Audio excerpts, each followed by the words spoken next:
Salamat sa mapagpalayang pagmamahal. Welcome to our 365 Daily Devotion.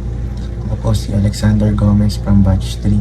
At ang topic po na tatalakayin natin ngayon ay full armor of God, belt of truth.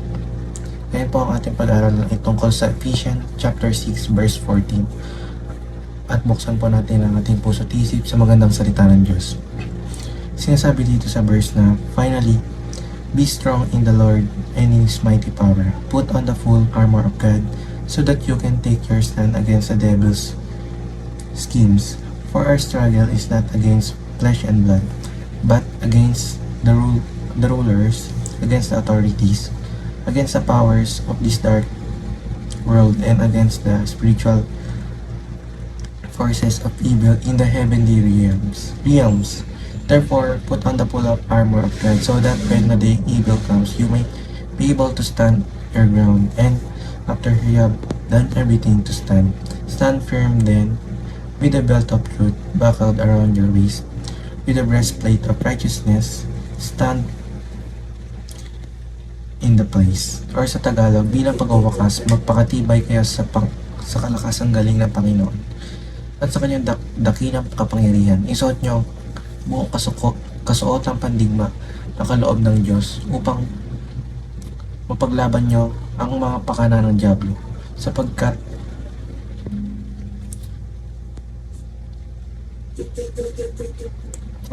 sa mga tagapamahala ng kadilimang umiiral sa sanlibutan ito, sa mga hukbong espiritual ng kasamaan himpapawid, kaya't gamitin niyo ang kasuotang pandigma na mula sa Diyos, sa gayon makakatagal kayo sa pakikipaglaban pagdating ng araw, kaya't maging handa kayo.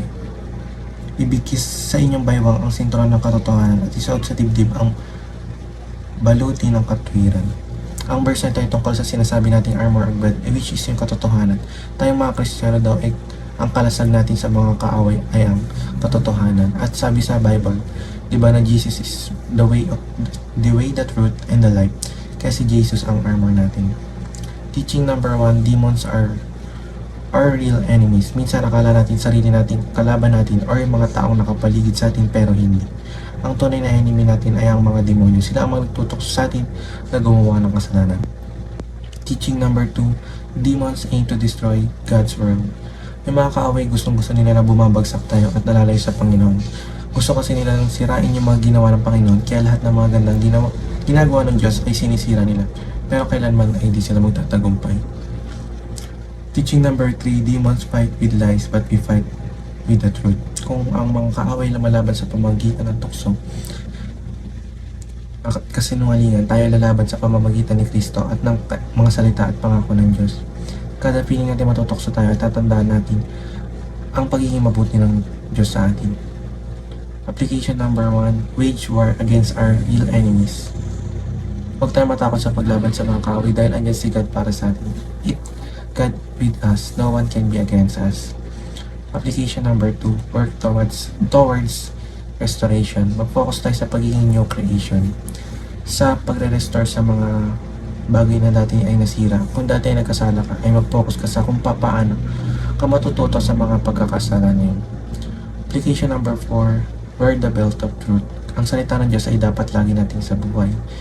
Ilagay natin ito palagi sa isip at puso natin dahil through His words and promises, kaya natin talunin ang lahat ng tukso na ginagawa ng kaaway.